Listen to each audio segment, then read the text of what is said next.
So, welcome to our conversations today. I'm glad to have you back for our conversations on parenting.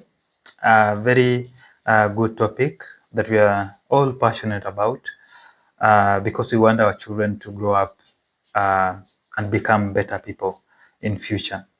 And so today we are going to talk about something that is strangely familiar to you, but you might not have noticed it because you haven't paid attention to it. And this is to say, your children becomes what you are. Think about it. Who do your children learn how they behave from? It is you. And it's an aspect of life that people really don't take seriously about because we don't really sit down and think through it critically and ask ourselves, this behavior that we are seeing from our children, where are they coming from?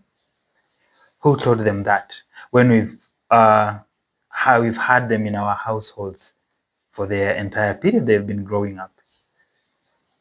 Have we asked ourselves that question? We haven't. But today I want us to actually focus on that aspect and try to answer that question so that we understand how these children grow up. So that we come to terms with this phrase that our children becomes what we are. And I'm going to share this with you. Being a psychologist in this field of mental health, I've actually had so many sessions, particularly with parents and their children. And this example of this session that I'm going to share is something that closely ties to our topic today. Something that confirms that our children really becomes what we are. And that is not an exception on your side. Your child will become what you are exactly. This was a session of a mother who came to a therapy session and actually requested to have a session regarding the issues that were between her and her son. And one of the complaints was that her son really doesn't open up to her. Every time she tried to ask her son how the son is doing, how his day has been, the answer is always, I'm good, I'm fine, nothing more. So they cannot actually sit down and have a conversation openly as a mother and a son. And the mother was feeling that she's just watching her son drift away from her slowly because he cannot actually have a conversation with his child and try to find out what is happening or what is going on or what the child is up to. So as the child grows up, there is that distance emotionally being created between the parent and the child. And so the mother was so concerned about this aspect and reached out for a session. So we had long talks with this mother about the child, the behavior of the child, and also how she behaves herself. We also actually looked into how she was growing up.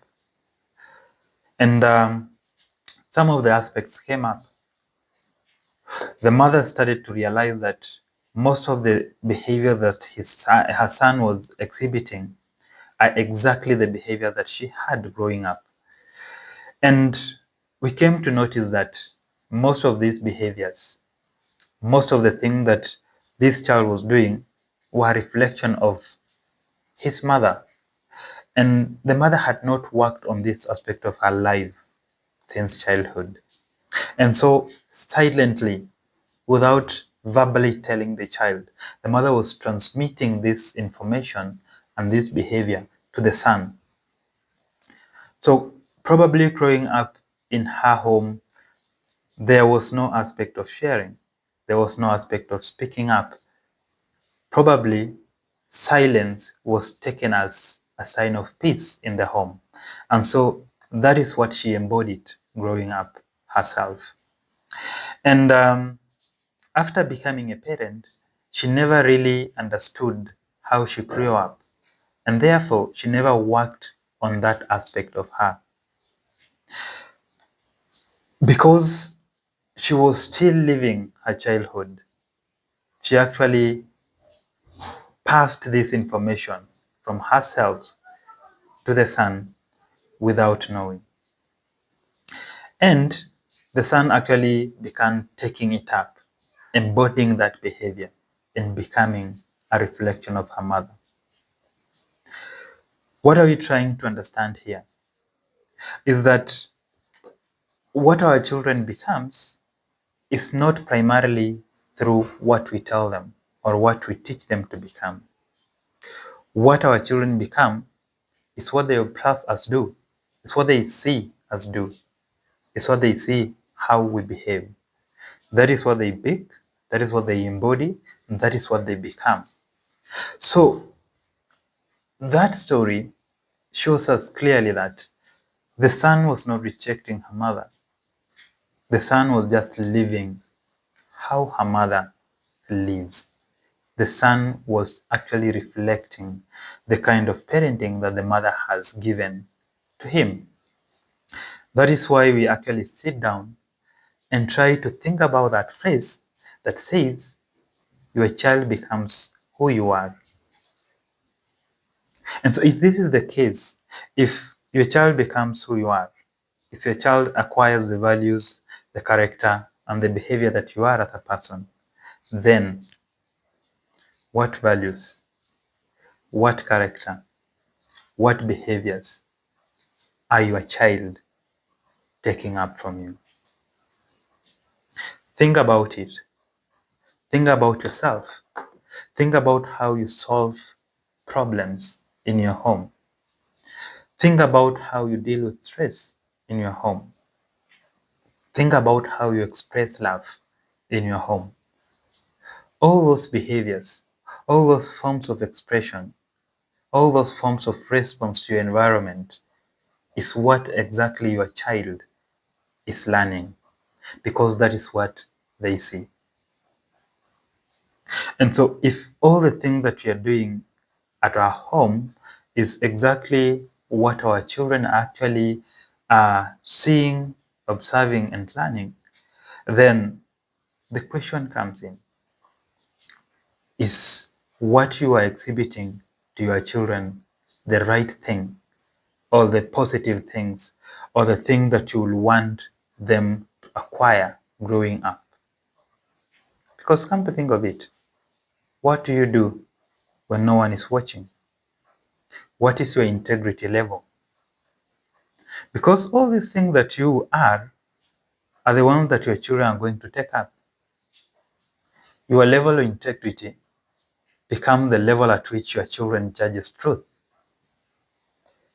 What you behave, how you solve conflict is what they are going to look at and embody as they grow up.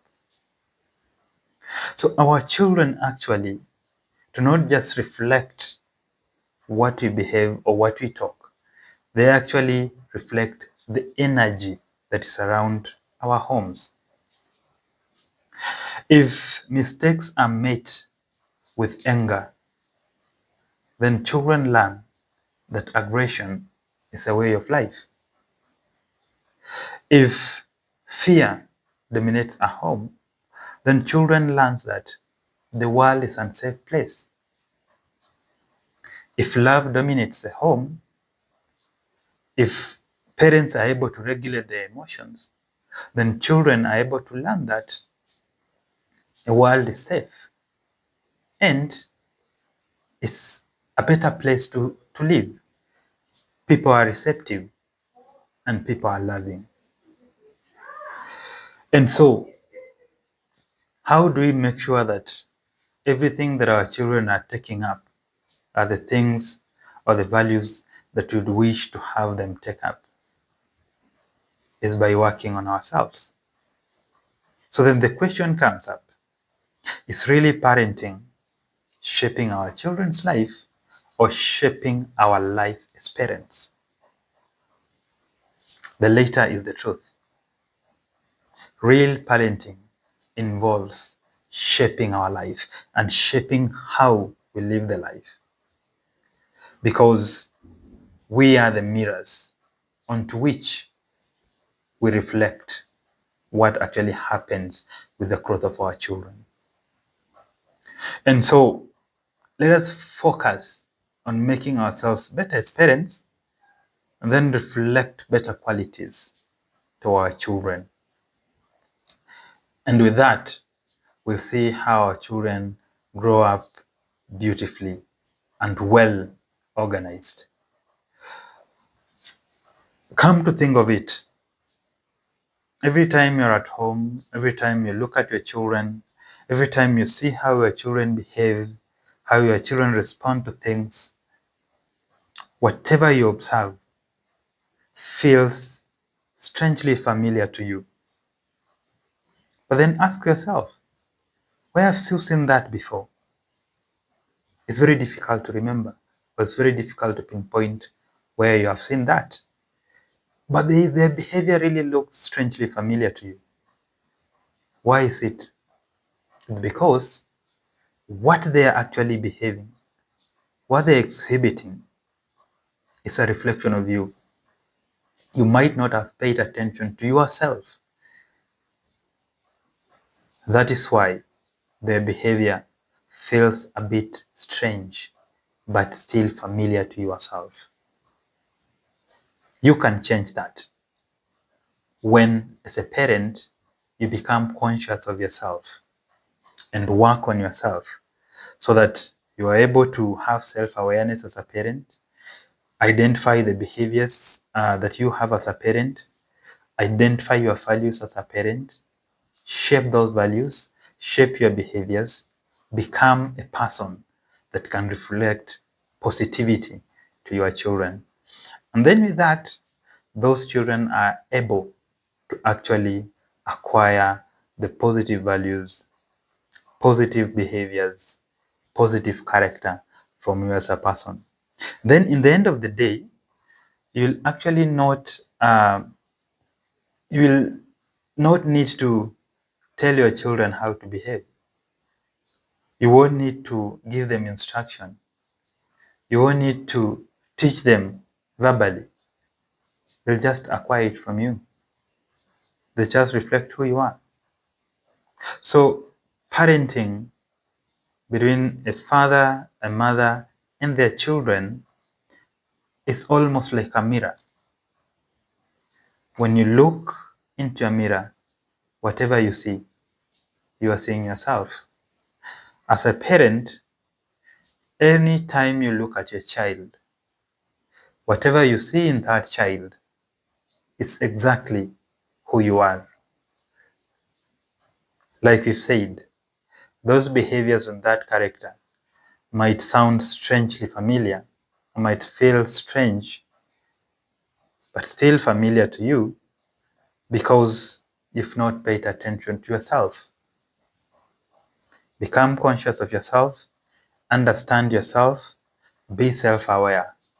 Then you'll actually have a very positive mirror effect to your child, and your children will be brought up in a very good and organized manner. They'll actually embody positive life values, and they'll have a character that you will have wished your children to have growing up. So I'll give you a challenge today as a parent.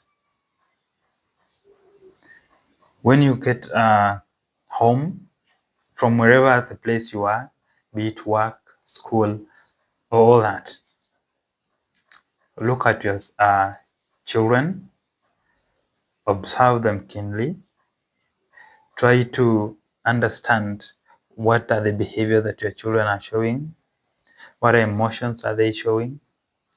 Try to see how they're actually interacting amongst themselves. Then look at it and ask yourself, what aspect of you can you really pinpoint in that child? If something awakens discomfort in you, then realize that whatever that you are seeing is part of you. Instead of confronting that immediately, look internally and think of what might be wrong with me. What is the part of me that is not healed that is actually being reflected to this child? And with such questions, you will always find something that you're struggling with. And by working on it and correcting it, you are actually correcting it in your child. Because whatever the correction that you have made will be reflected straight away to your child. So let us observe that. Let us see how their children actually behaves, and then look inwardly, and then understand ourselves, correct it, and allow our children to correct themselves as we move as parent and child. Remember, parenting is a journey that you walk with your child. And we do not want to actually impose instructions into our children and try to shape them into what we want them to be. We actually make ourselves better, reflect good qualities, better character, so that our children can learn from ourselves and then take the shape for their life, their ambition, their passion, but with character that is positive and good values. So remember that as a parent, and always work on yourself. I'll always challenge you to reach out for parental sessions and also sessions with the children, so that whatever that we have concerns about and you're not sure about, we can have conversations and look at how we actually strengthen them. And what we want to learn, we can always put it on our parental sessions and then learn to make ourselves better so that our children can enjoy being brought up in a positive way. Don't forget that.